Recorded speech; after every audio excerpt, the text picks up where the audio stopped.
Just a couple? Okay. Last week, remember we did the bird's eye view of the Kidron Valley. So we know a lot of what the Kidron Valley means.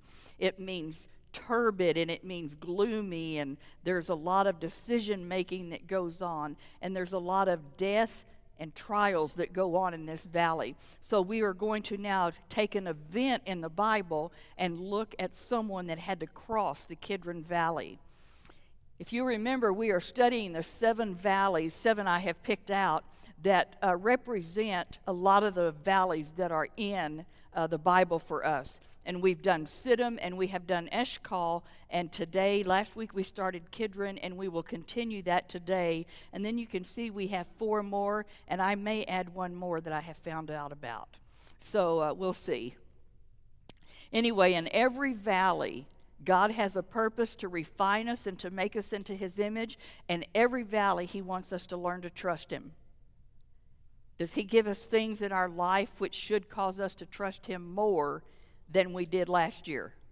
So He's always going to be bringing things into my life so He can show me His faithfulness, so I can become more steadfast, and so I will learn to trust Him in all situations. Now, last week we looked at the Kidron Valley, and it's very important that you, I'm going to stop and say something. Donna or whoever's up there, you just zoomed way out in the teacher box. There, hello. I'm not there. Hey, okay. So, thank you. Okay, so in the Kidron Valley, remember, we are in Jerusalem now. And when we are in Jerusalem, we are on the east side, and if we stand at the Temple Mount, we're out there in the courtyard, and there's the temple and everything. If we look down over the wall, we can see the steepness of the Kidron Valley, right? And He crossed the Kidron Valley, and then the Garden of Gethsemane is in the foothills over here after you cross, and then you go up towards the Mount of Olives. So that's our setting, and that Kidron Valley, sometimes it's wet, sometimes it's very dry, depending on the season. We also saw that it runs for about 20 miles, and that as it comes out of the area of Jerusalem, it goes down through a wilderness, just like the scapegoat that we talked about last week, and then it finally ultimately ends in the Dead Sea. Now, some of the words that we learned last week: dusky and gloomy, it's obscure, it makes black, sad, and we know that it's a valley of suffering, it's a valley of death, it's a valley of tombs. Do you remember the pictures that showed all the tombs that are all over the Kidron Valley now? And we see in the future it will be a valley of decision and a valley of judgment. So this valley has a lot of different things going on within it. So we want to look at King David today. We all know that King David is a type of Jesus Christ, correct? Right, he is. Now, was he Israel's king for many years? Yes. He became king when he was around 40 to around the age of 80 or so. Now, he did not I think he was 30 to 70. He did not realize all this time, because he's getting older now.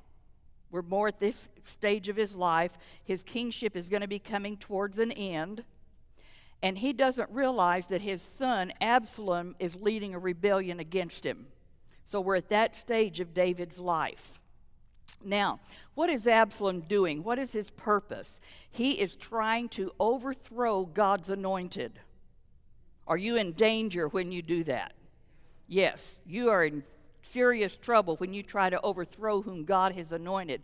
He is trying to turn the hearts of the people in Jerusalem away from King David. He's trying to steal the throne from David. So we know this is not in God's will, but this is Absalom's purpose. Now, the background: Absalom had fled to Geshur, and I'm going to show you where that is, after he murdered his half-brother Ammon. If y'all remember that, what had happened was his sister had been raped by Ammon, and he went out to kill him. If you look at the map, the yellow arrow there shows the location of Jerusalem, and the red arrow shows the location of Geshur.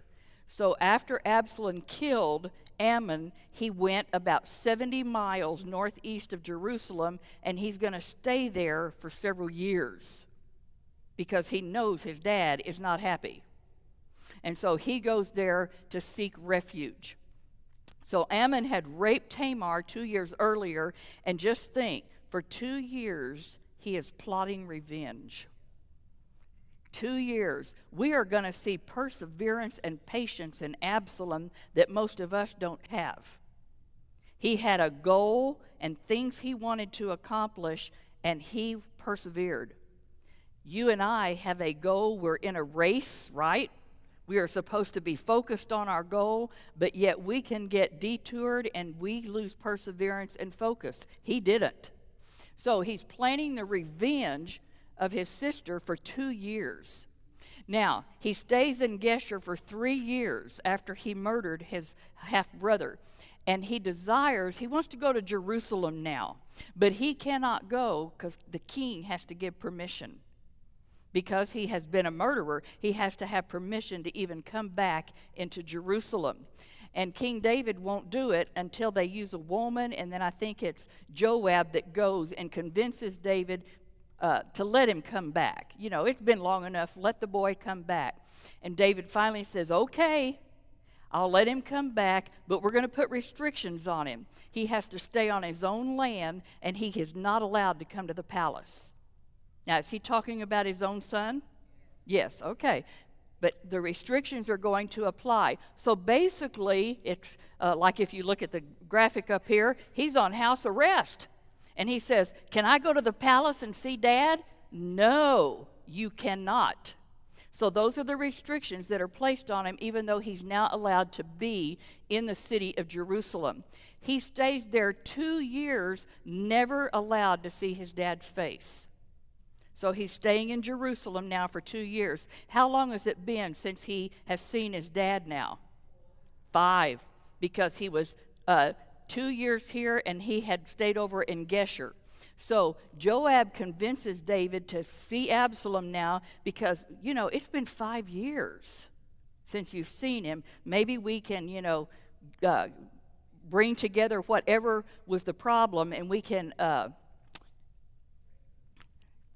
rectify.2 this. My brain is a little slow right now. I don't know why.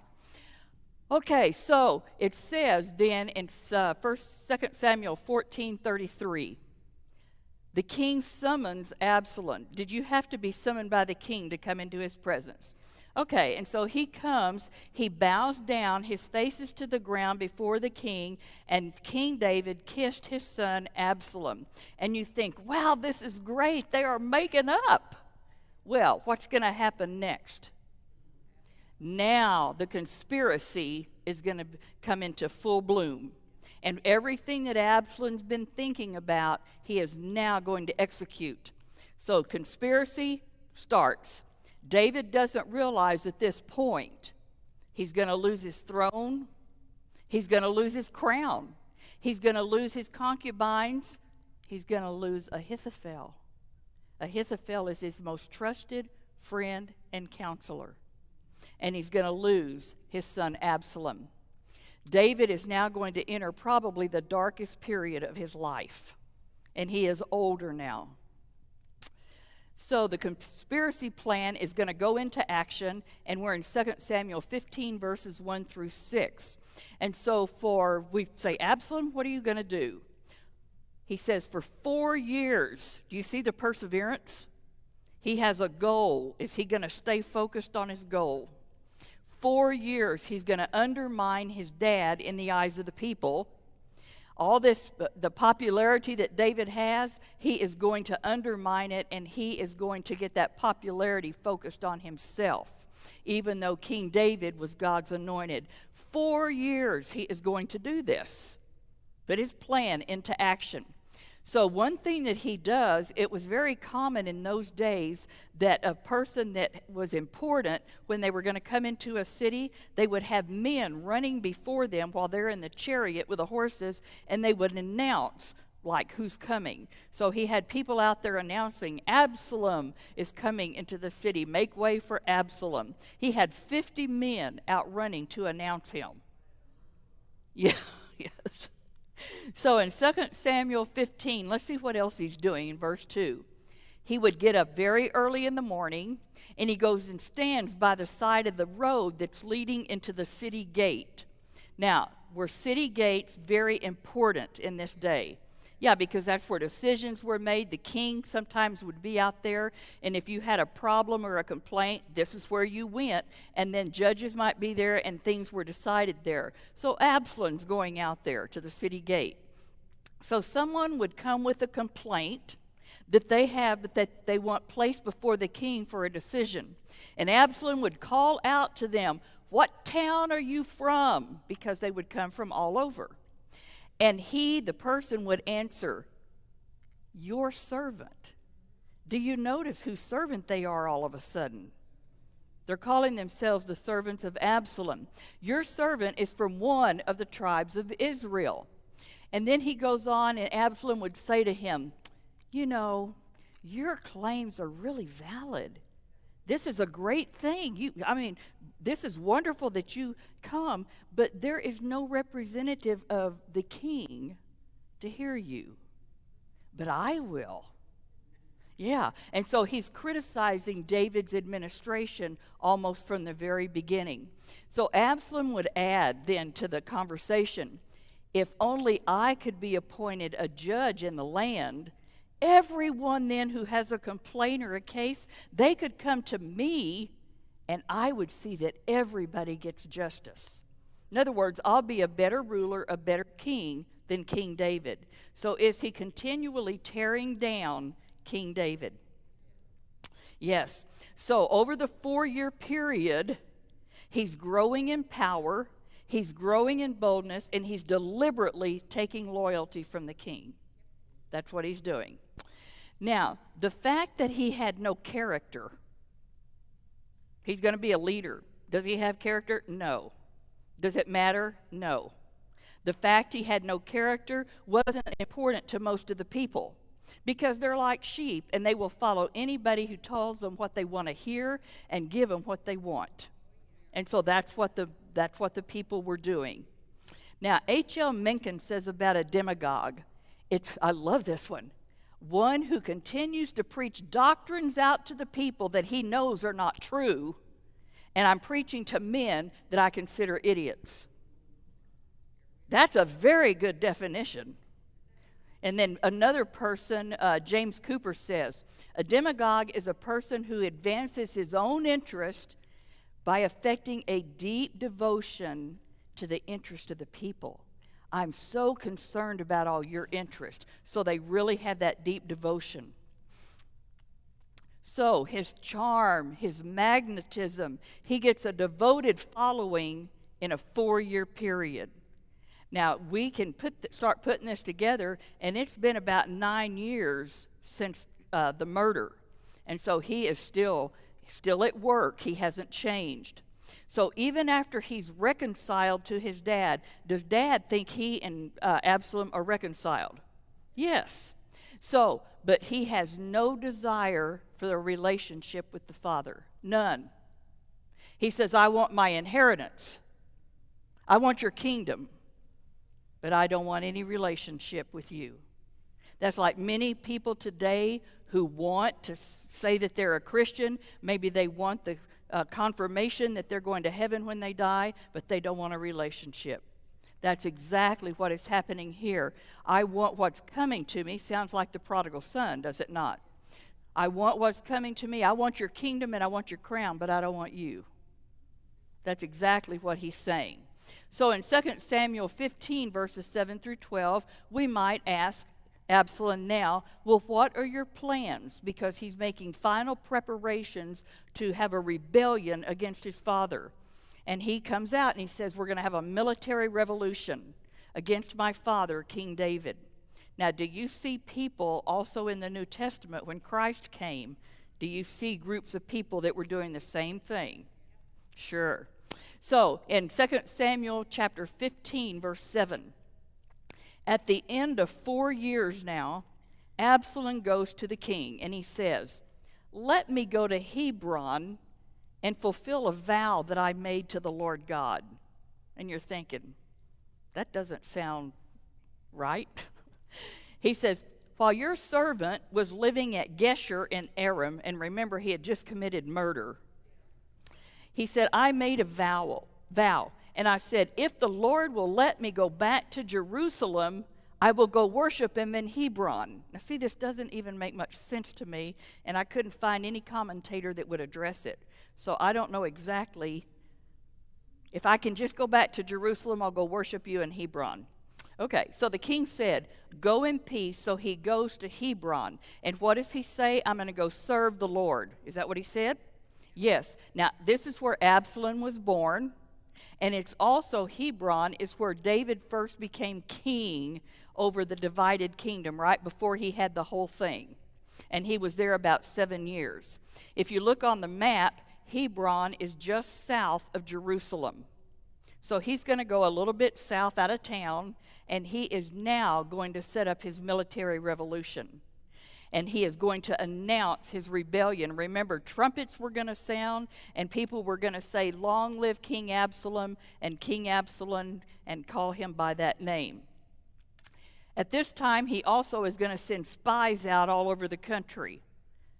Who's on my side? He's trying to build the people that will come after him and join him in this revolution against the king. Now, all the while that he's planning this rebellious conspiracy, and you know the evil that's in his heart, he's over there in Hebron offering sacrifices to God. You know, so we see that. You see that in modern day. People that are worshiping God, and they come maybe on Sunday, but they're doing wicked things over here. But they come and act like they're worshiping God. So he continues to exhibit. Have y'all seen such patience? This is patience. Patient scheming and relentless determination. He had already shown that when he set out to avenge the rape of his sister back in chapter 13. He killed my sister, and in 2 years I'm going to take revenge. And he plotted it. Now, the leopard has not changed his spots, has he? All that he's done in these 9 years or so, nothing has changed him, and it becomes very clear. Does he have any affection at all for his father? None. None at all. He appears to be a cold, ruthless, ambitious person. That's what we see in him. Now you might ask, where is David while all this is going on? Doesn't he realize a coup is about to take place? He doesn't realize it. What is David, who's a type of Christ, what is he doing? He's building that palace in Jerusalem. Didn't he build that palace? And God allowed him to do it. Did he have a new dwelling place for the Ark of the Covenant? Yes, he had that done. Is he making preparations for the temple that Solomon's going to build? Remember, he purchased the threshing floor of Aruna, and he's gathering materials, making the plans, so he is all caught up in everything that's going on in his life. In 2 Samuel 15:13, David is now going to prepare to depart Jerusalem. A messenger comes to David, and he tells him, the hearts of the men of Israel are now after Absalom. I just feel like this must have come as quite a surprise to him. I feel like he's older, and I don't think he realizes what is going on. Maybe not. But anyway, a messenger comes because he's going to make an immediate move now when he gets this message. The hearts of the men of Israel are after Absalom. And so he doesn't really understand the extent of the rebellion. He's not sure. But he makes plans immediately to leave with his palace and personal bodyguards. He knows his life is at risk, and he is going to abandon his throne because he wants to protect the citizens. He doesn't want Jerusalem to become a bloodshed area. He wants to protect the people and protect the city, the land of Jerusalem, and so he will abandon his throne because his son is coming to take it over, and he hears the hearts of the people are after him. So this is kind of a really good picture I found, a very sad scene. David is aging.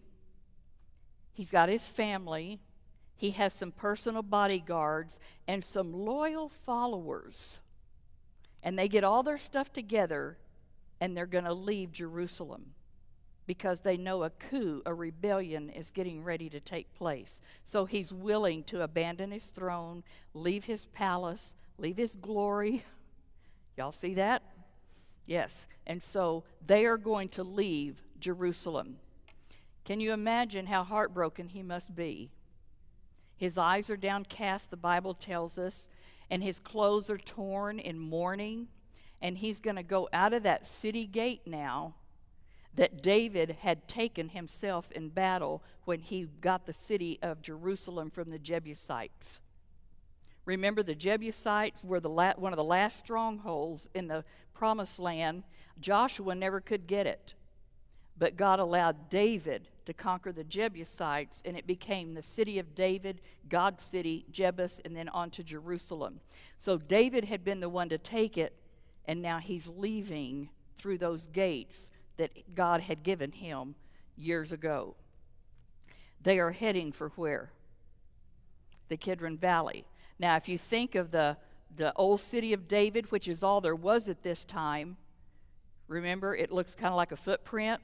The city of David and all is down here. So I imagine they go out through a lower gate and start walking up the Kidron Valley. Oh, I do have a picture. So you see the old city of David. There's no temple yet. Jerusalem is not expanded. You have the city of David. He's got a palace.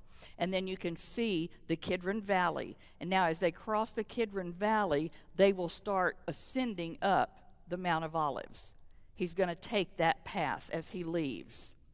So years later, as we go into the New Testament, there's another rejected king that's going to cross over this very same brook and valley on the night he was betrayed.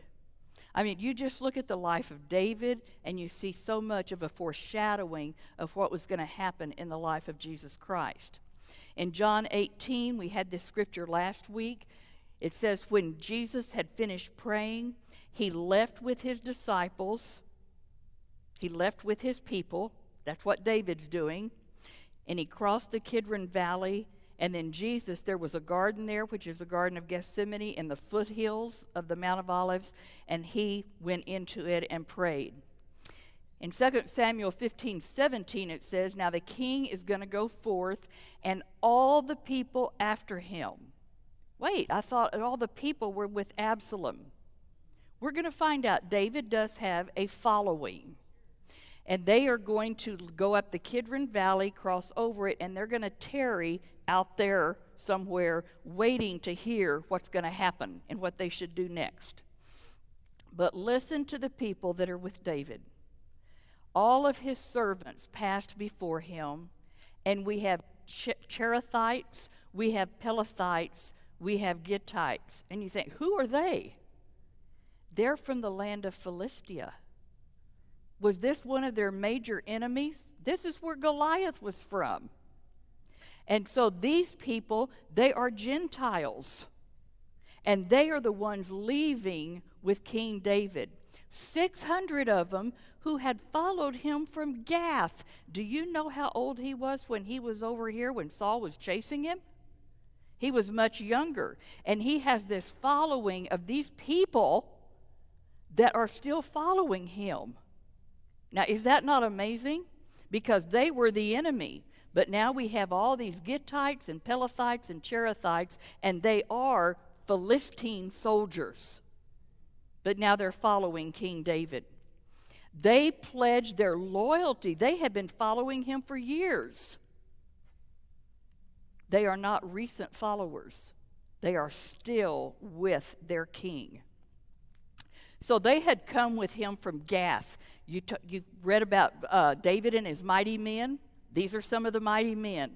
These were men since his days as a fugitive before he ever became king. And now he's coming to the end of his kingship. So have they been with him for years? They have been. Now, remember, he lived near Gath in Philistine territory for about 16 months when he was younger and Saul was chasing him, trying to kill him. They saw in David a leader. They saw the kind of man he was, and they agreed that they wanted to follow him and be part of his army. So we see of the map here, when he was fleeing from Saul, over the purple arrow on the left, you can see Gath. It's over down going towards the coast. And in Jerusalem, we're in the hill country because it's hills and valleys and hills and valleys. And so David, while Saul's trying to kill him, he goes over and hides with the enemy. And do you remember he went in that one king's court and he had to pretend like he was insane? Okay, y'all remember that. Okay, good. Because they recognized him. But then he went out and he was in the Philistine army for a while, and they really began to admire him as their leader. They knew David was an ethical leader. They saw him care for his men when he was with them for 16 months. And they said, we're going to be loyal to David even though his own son is deserting him. We're going to stay loyal. So, can you imagine we're in the Kidron Valley, and he keeps telling people to pass over. Okay, so they're going. We've got 600 of these men and probably their families or so. And so he stops because there's this new person he doesn't recognize. And his name is Ittai. And so David is so surprised, and he sees Ittai, and Ittai's got his family, his little ones, it says, and his servants. And he's a foreigner. He just came to Jerusalem when? Yesterday. Has he been a follower to the king very long? No. He just came yesterday. So we see on the map here, Ittai, who lived over here, he was a Gittite from Gath. He and his family and his troop, they all come over, and they arrive in Jerusalem the day before King David's going to be leaving. Okay, so y'all have the picture. And in verse 19, the king looks at him, to Ittai, and he says, why should you come along with us? He says, just go back and stay with King Absalom. You're a foreigner, and you're an exile from your homeland. You just came yesterday. And today, why should I make you wander about with us? I don't even know where we're going. Is that a leader you think you want to follow? He says, go back and take your people with you, and may the Lord show you kindness and faithfulness. David's not offering him much hope for the future, is he? Because he doesn't really know where he's going. He says, why should you undertake the hardship of fleeing Jerusalem with me? We have left hurriedly, correct?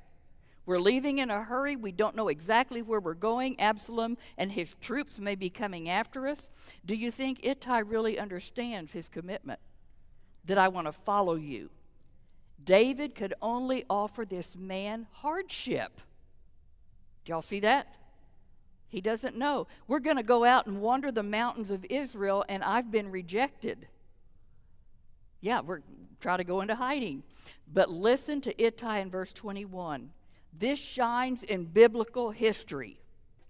Ittai replied to the king, as surely as the Lord lives, and as my lord the king lives, wherever my lord the king may be, whether it means my life or death, there will your servant be. And he just came yesterday. He just made the commitment yesterday. This is a Gentile's confession of fidelity to the king. It is a great confession of faith and faithfulness. Man, it just stuns me, his commitment so early on. In the sight of his own people. Now, who's he making this commitment in front of?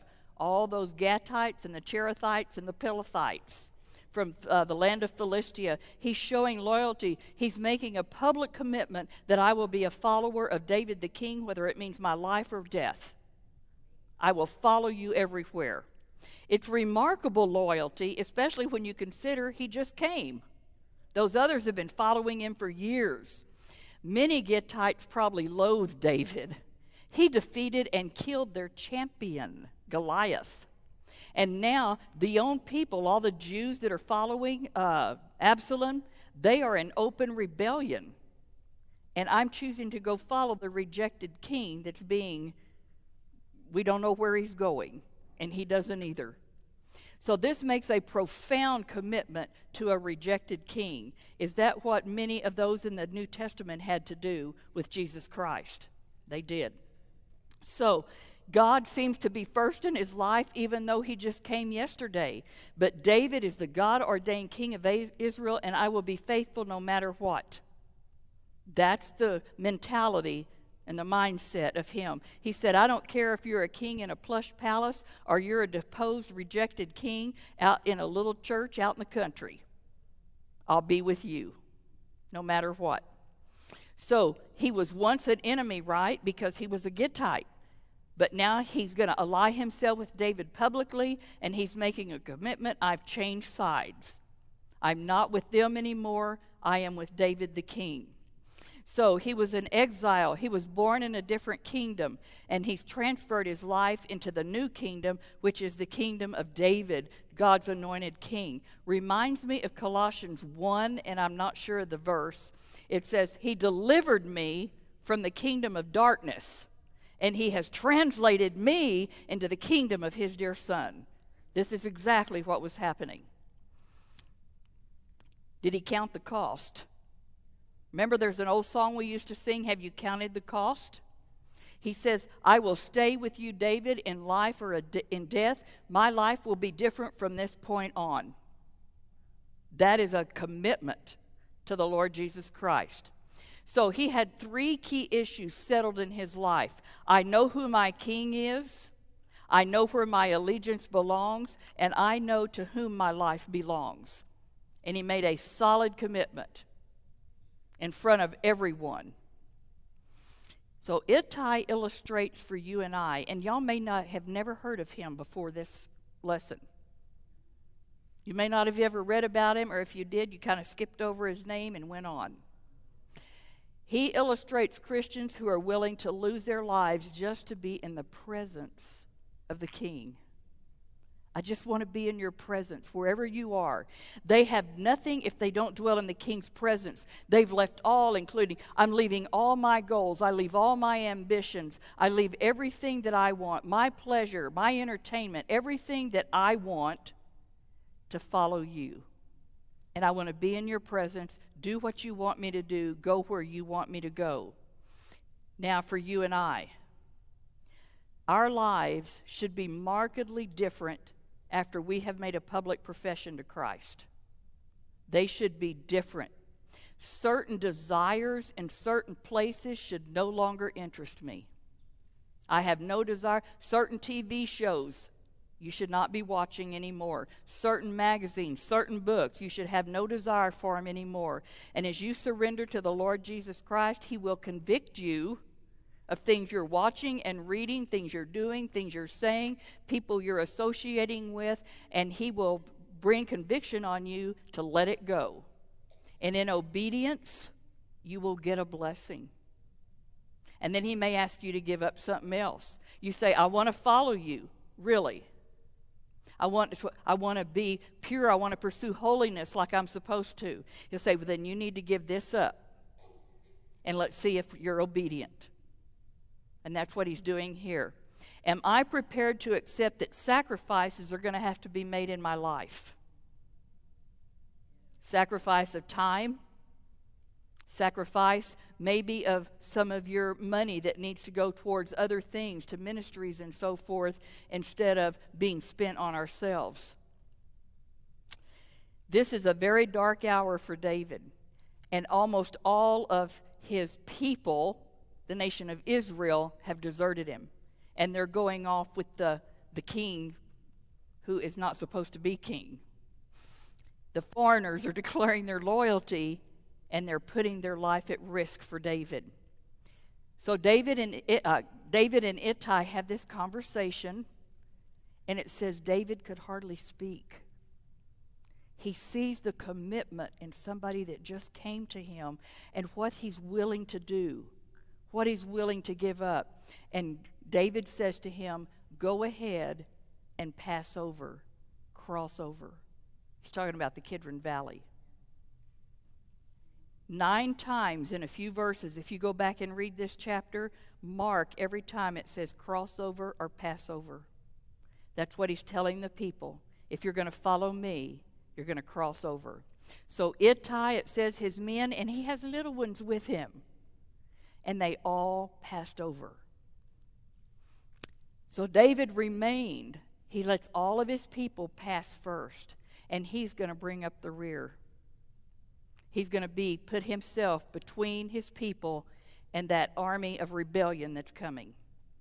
So, we see Jesus Christ so much in David's life. So, you and I are called to be soldiers, right? We are soldiers in the Lord's army. Are we serving a king that people have rejected? Yes. Are we living in enemy territory? Yes, just like they were. And Satan, is he the prince and power of the air now? Yes. Does he take every opportunity to resist God's work in this world? Does he try to resist God? Does he try to resist you in letting God work in you? Yeah, you're too tired. You don't have time to read all that. You don't have time to be on that potter's wheel today. He's going to do everything he can to discourage you. He will never miss an opportunity to attack my faith and my witness.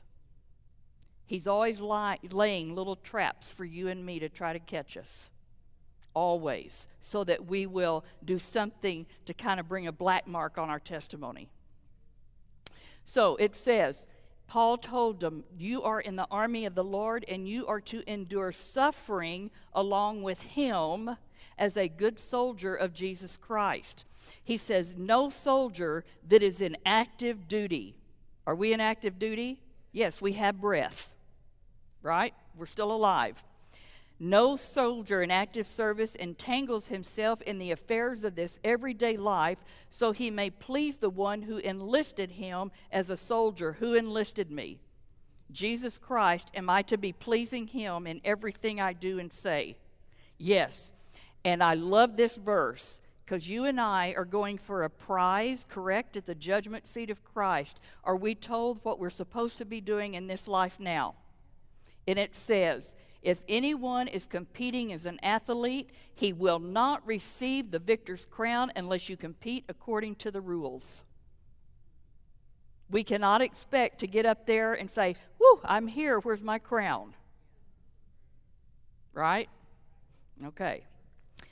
So we see in Ittai, he's devoted, he's faithful in life or in death. And this is an example of what could happen to you and me in the millennial kingdom when Jesus Christ sets up his kingdom. Ittai gets an exalted position in the king's army because of his faithfulness in life or in death and the commitment he has made. So our motto should be, just like Ittai's, it comes straight out of Scripture. As the Lord lives, surely in what place my Lord the King shall be, whether in death or life, even there also will thy servant be. Life or death. We make that commitment. That's the commitment of Ittai. So the challenge for you and me, am I or you willing to commit to follow Jesus Christ faithfully in spite of your circumstances, whatever's going on in this world? If somebody like a preacher this morning on the radio brought up Cassie that was at Columbine, when they put the gun to her head and said, do you believe in Jesus Christ? And she said, yes. And he shot it and said, go meet him. Am I willing to be faithful no matter what? And you can only do that, you can only have that kind of courage as we stay in the vine, abiding in him, attached to the vine, and stay on that potter's wheel. And if that comes into your life, he at that moment will give you what you need. He will give it to you. He's promised. So you need to feed yourself that kind of stuff. So if it happens to us here in Bartlesville, we will have what we need. And he said, absent from this body, where am I? Present with the Lord. See, you've got to feed yourself that stuff. Keep yourself to where you become steadfast and let God sustain you. So, but before he can get this honor that the king wants to bestow on him, his commitment to be with the king, I said, I'll be with you no matter what the cost. He had to cross the Kidron Valley. When he made the commitment, the king said, pass on over. It's a valley of mourning. We've seen it's turbid, it's gloomy, all kinds of things, because they're headed to the wilderness now. So because of Ittai's devotion, we find out, if you read about 3 chapters over, when David gets his kingdom back, when Jesus gets his kingdom back and he establishes it here on earth, Ittai was made a commander of 1/3 of the forces. 1/3 of the forces. Man, what an inspiration for you and for me. So we're back in our passage now. All the country is weeping with a loud voice. All the people that are following King David have passed over. The king passes over the brook Kidron and all the people, and they're going out towards the wilderness. Now in verse 30, it says, King David, and you can kind of picture this in your mind, he is going to start ascending the Mount of Olives. He's coming up out of the valley, and he's ascending the Mount of Olives. He's weeping. His head is covered, and he's barefoot. And the people that are with him, we have seen that most of them are from the land of Philistia. Their heads are covered, and they are weeping. Walking barefoot, this is a shameful exile. Is this an act of humility? Yes, that he is willing to leave his place of glory, his palace. He's willing to leave his throne, and he's going with his people. Do you think David might have been feeling the weight of guilt in his life? His son is defying him, God's will. His son is breaking his heart. Do you remember what the prophet Nathan told him after his year of refusing to admit his murder and adultery? And the prophet Nathan said, he's going to restore the lamb 4-fold because he did this thing and because he had no pity. And he told David, the sword will not depart from your household. We see the sword is still being swung in that household. Even though David repented and God forgave him, is he still facing the consequence of forgiven sin? Yes. Here's the 4-fold. Bathsheba's baby had died. Ammon, his son, had been murdered. Joab will eventually kill Absalom. He'll lose a 3rd son. And Adonijah, another son, will die later. 4-fold. So David continues to taste the pain of forgiven sin. He's still tasting it. Now, Wiersbe says, David recognized God's loving hand of discipline was on him. He admitted, I deserve every blow. But he also believed God's gracious hand of power was still at work in his life, and the Lord had not forsaken David. Did the Lord forsake Saul? He was unrepentant. Now, it says the Lord was still working out his perfect will, and never did David rise to greater heights of his faith and his submission than when he was forced to leave Jerusalem and go hide in the wilderness. This is an act of submitting. So in verse 30, it says David is going up the Mount of Olives. He's weeping. He's barefoot. He's hurt that his son is fighting against him, but he refuses to attack. He refuses. Now he's barefoot. This says King David will not fight for the right to be the king. Is he going to lord himself over him? No. Even if there's an insurrection, he leaves the kingship to the choice of who? The people. So, he will not draw a sword. He's not going to go to battle against Absalom, who is coming up against him. If they want David as their king, they have to choose him. He is not going to force himself on them. So this is remarkable to me. What kind of king responds to this threat of rebellion and insurrection? He leaves his palace, the walls of guarded, a well-fortified city, and he's the one going out to the vulnerable spot in the wilderness. What kind of a king responds to this threat, and he allows people to decide, I'm not going to lord my lordship over you. I'm not going to force you to be under me. It's remarkable. This King David, he responds to the threat. He allows the people to decide, and they are free to go choose the sinful, rebellious king. He's a man after God's own heart. He's a type of Jesus Christ when he crossed the Kidron. This is a very peculiar act of humility in David's life. So, we're leaving the scene. Y'all got the scene in your mind? They have all gone, they've crossed the Kidron, and they are ascending up to the Mount of Olives. They're weeping, their heads are covered, many of them are barefoot. And somebody comes to King David and says, "Oh, David, Ahithophel, your most trusted friend and counselor, he's among the conspirators with Absalom." Can you imagine? Think of Judas. Think of Judas with Jesus. David's trusted friend, he is Bathsheba's grandfather. Now, some of you may not have realized that. Do we think there could be a root of bitterness here? Some revenge because it was David that committed adultery with his granddaughter and killed her husband. He was responsible for the killing.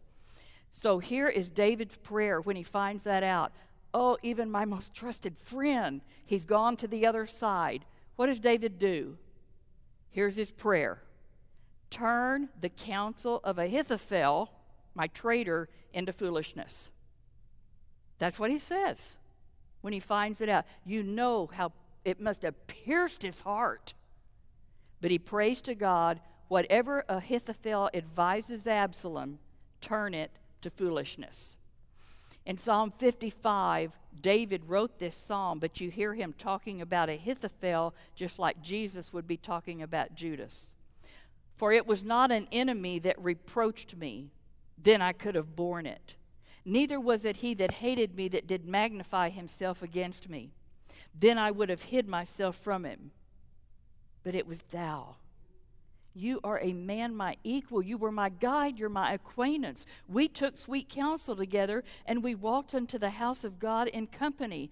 The words of his mouth were smoother than butter, but war was in his heart. His words were softer than oil, yet they were drawn swords. And he says, Lord, I pray, whatever Ahithophel goes and tells Absalom, he's gone to that side, whatever he tells him in counsel, turn it to foolishness. That's the prayer.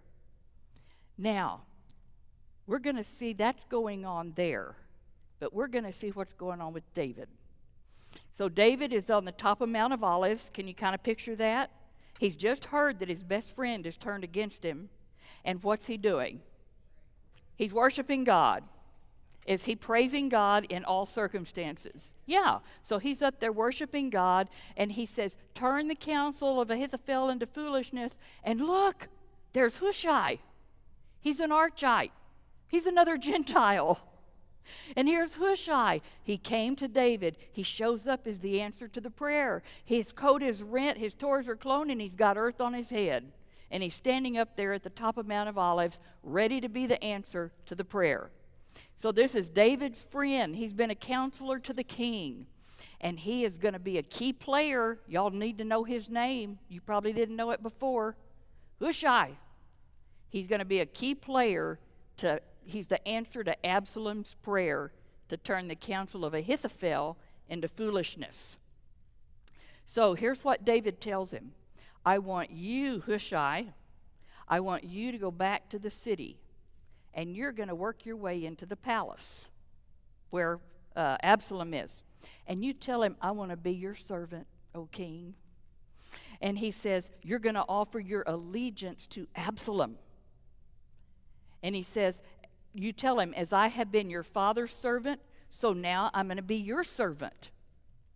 And then you will defeat the counsel of Ahithophel for me. All right?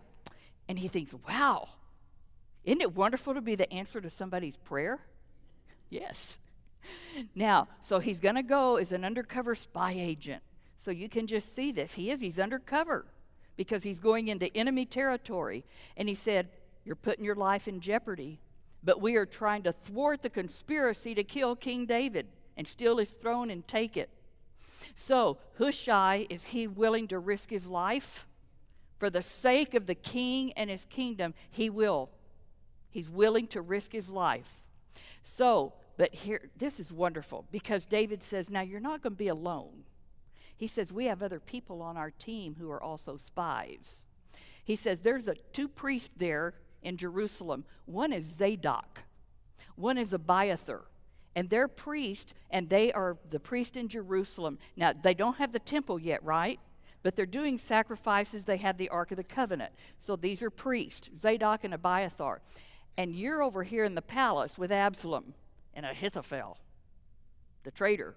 And so you're going to be listening in on what they say, and you're going to go tell those two priests. And then what happens? Those two priests have sons. They each have a boy, and we've got a link now, and they are young, and they're runners.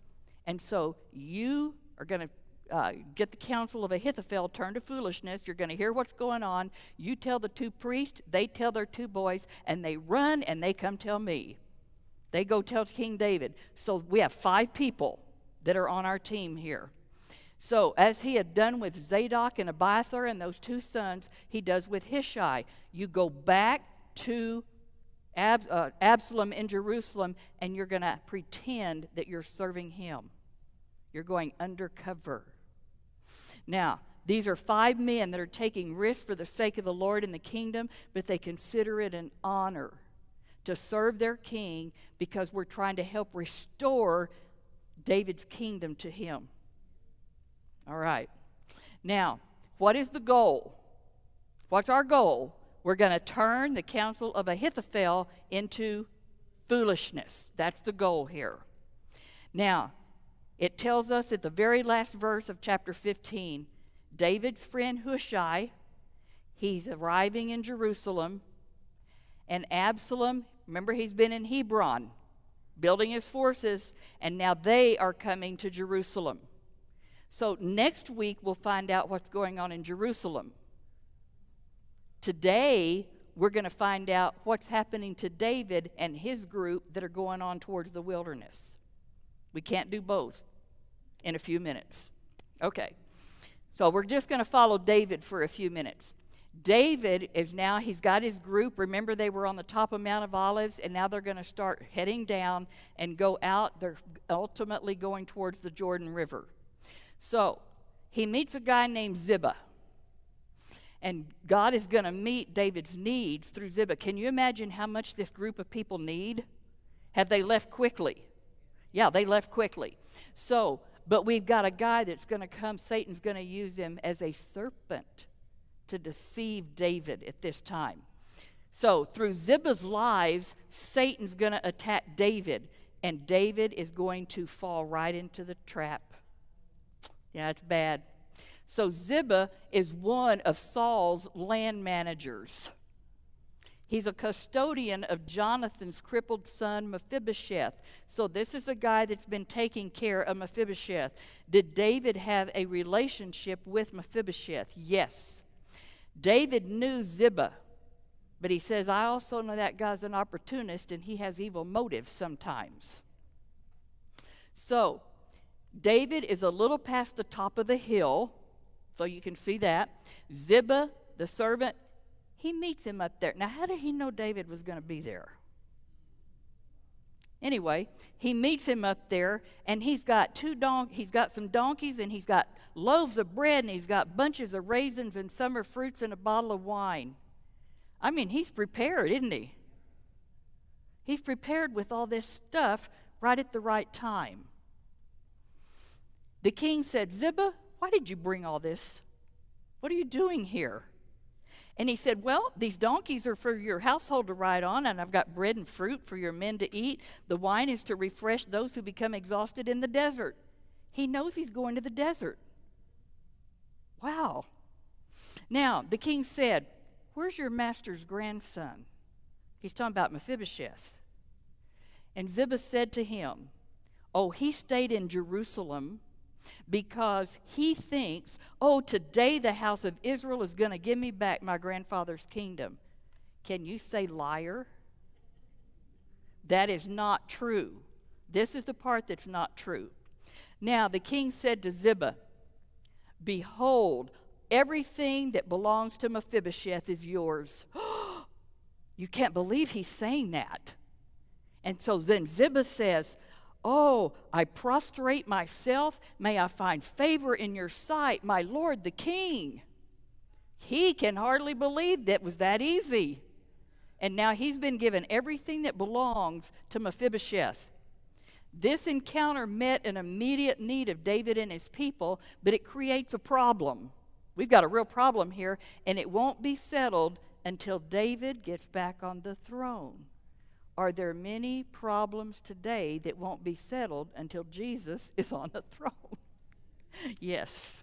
Okay, so now the gifts were greatly needed, right? And appreciated, but there's an underlying motive. And think about this. Is David weary? Is he deeply wounded?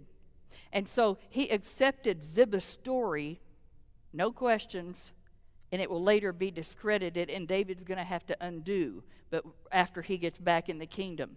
He made a rash judgment, and he gave Ziba the property that rightly belonged to Mephibosheth. God's leaders, any of us, do we have to constantly be on guard lest we make an unwise decision on the basis of incomplete information? Yes, some people make decisions very rashly without thinking. Now, so Satan's met him as a deceiver. Now he's going to meet David as a roaring lion, trying to devour him. So in verses 5 through 14 of chapter 16, now we've got another guy showing up named Shimei. And he is going to be throwing stones and dirt on David and on the people, and he's going to curse David. So he's going to be just attacked. This isn't deceit. This is an attacking. Now, I know when you were reading this, if you read your background reading, why does the Bible tell me the king was near Bahurim? Does the Bible tell me anything that's not important? No. So when we see something like that, aren't we supposed to dig and see why did it tell me? Yeah, we should. So the king is getting near Bahurim, and you think, uh-oh. He's going into Benjamite territory. The Benjamites are very much for Saul, because Saul was a Benjamite. They don't like David so well. So they are the pro-Saul forces, and they're still very strong. Now, here on my map, if you look at it, the red arrow is showing you the location of Jerusalem. Do you see the little Bahurim in a blue box? We're not that far out of Jerusalem yet, right? But the green box tells me I have entered the territory of the tribe of Benjamin. So Bahurim is in the tribe of Benjamin, and the people that live there are pro-Saul. And they blame David for a lot. So it's important that we know where Bahurim is. Now, here's Shimei, and this artist did a pretty good job. It says Shimei was on the hillside opposite David and above him. So we can see him there in the background. It's easy for him. He's going to throw stones, and he's going to throw clumps of dirt at David and his people. And as they pass by, remember, he's barefoot, his head's covered, he's weary, and all of that. And he is going to be cursing David. David is exhausted. David is discouraged, yet he never rose to greater heights because he just passes by and allows it to take place. He just allowed it to take place and let Shimei go on attacking him. Abishai, you see the guy with David? Okay, we can kind of think of Peter now. Abishai is willing to cross. I want to go kill that guy that's attacking the king. David said, no. Nope, you can't do it. And I'm reminding us, he's the one that when they were in the camp and found Saul sleeping, he's the one that wanted to go kill Saul. This guy, he wants to kill people that are the enemy. And so Shimei is saying, get out, you man of blood, you're a scoundrel. but David never retaliated. Does it remind you of the Lord Jesus Christ again? He says, Shimei blamed David for the death of Saul and his sons. David was officially in the Philistine army when all that happened. Remember, for 16 months he's over there? The fact that David was miles away from the battlefield when those deaths occurred didn't matter. He still blames David, and he wants back at him, and he's cursing at him. Shimei also is breaking the law because he's venting his hatred of David, because in Exodus 22 it said, you shall not revile God, and you better not be cursing a ruler of the people. Is my attitude a choice? Always a choice, no matter what people are saying, no matter what people are doing. David's attitude was one of submission. He accepted Shimei's abuse as from the hand of God. David had already announced, I will accept anything the Lord sent to me, and now he's proving it. David had faith God's one day going to balance the books. Yeah, in his kingdom at his second coming. He's going to take care of people like Absalom and Shimei, all these people that want this one world government. When David regains the throne, he's going to pardon Shimei. And then later, Solomon is going to restrict the guy to Jerusalem where he could be watched. But Shimei arrogantly oversteps his bounds, and he's arrested and executed. Look how much grace had been extended to him. But it didn't change him. Didn't change him. So, what did all this suffering accomplish for David? Did it make him more like Jesus Christ? Absolutely. He was rejected by his own people. He was betrayed by his own familiar friend. He gave up everything for the sake of the people, and he would have surrendered his own life to save his rebellious son who deserved to die. Boy, isn't that what Jesus did for us? Now, like Jesus, David crossed the Kidron, and he went up Mount Olivet. Up there, he's falsely accused. He's shamefully treated, but he submitted to the sovereign will of God. And in 1 Peter 2, it says, while he was being reviled, he did not revile in return. While suffering, he uttered no threats, but he keeps entrusting himself to the one who will judge righteously. Isn't that hard for us? Don't we always want to take up our own cause? David had lost his throne, but Jehovah God was still on the throne, and he's going to keep his promises to his servant. He's faithful to his covenant, and the Lord remembered David and all the hardships that he endured. That's in Psalm 132:1, I think. I don't know if I put that on there. So let's fast forward to the New Testament, and Jesus is coming to the earth now, and he is the root of David, right? He's the stump of Jesse, and he is going to be Emmanuel, God with us. John 1:14 says, and the Word became flesh, and he what? He dwelt among us. Now, here's a picture of Christ being born. Was he born to die? Yes, and we saw that last week. Was he wrapped in swaddling clothes of the priest undergarments? Yes, that were also death garments. God robed in flesh for the purpose of bringing salvation to his people and to reveal his great glory to humanity. He speaks of his kingdom. Is that what he did a lot in the book of Matthew? Did he offer them the kingdom? They didn't want it, right? They rejected it. And you think, surely there's nobody that will dispute Jesus Christ's qualifications. Had he fulfilled all those prophecies of the Old Testament prophets, and he fulfilled them, surely nobody is going to dispute him to sit on the throne of Israel. But there's always a spirit of Absalom. It will rise up against his reign. It's a spirit of vanity and rebellion, a spirit that wants my fleshly interest. It's a spirit that wants sinfulness to reign, and it's a spirit of murder. We've seen that in Absalom. He says it's men with seared consciences. Boy, they're prevalent. Hardened hearts. They are blind to the truth. Their ears are stopped, and they're unable to hear the voice of God. They're plotting together to kill the Son of God, this so-called Messiah, they say. And they gather in the night and they plan their treachery.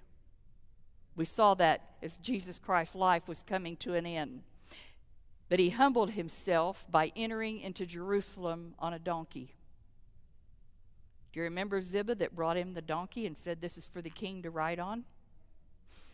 He makes himself of no reputation. He who has the right to have everybody bow before him in obeisance. He's not going to make anyone do it. Now, someday every knee will bow, but not yet. He refuses to set himself up as king. He will not respond to rebellion with that same spirit. But Jesus humbled himself and he surrendered to the plan of God. Remember, it says Jesus had spoken these words. He goes out and with his disciples and he crosses the brook Kidron, and there's a garden and they go enter it. Jesus chooses the same path as King David of old, and he passes from the city and he crosses that brook. The king will not fight for the right to rule. It's up to the people to decide. He says, do they want the king of rebellion and the impostor to reign over them? Do they want a fake religion with little demands? I would say that's what most people today want. Do they want sin and their own will to run their lives? Yes, that's most people. Or do they want the Son of David, to whom God says belongs there? But he is not going to force them either way. He's going to cross the brook Kidron, and now they have to decide. It's now up to the people. And what did Jesus tell us? He said unto all of us, if anyone wants to come after me, he's got to deny himself and take up his cross and follow me. And he says, if you want to save your life, you're going to lose it. But whoever will lose their life for me, they will save it. Let's pray.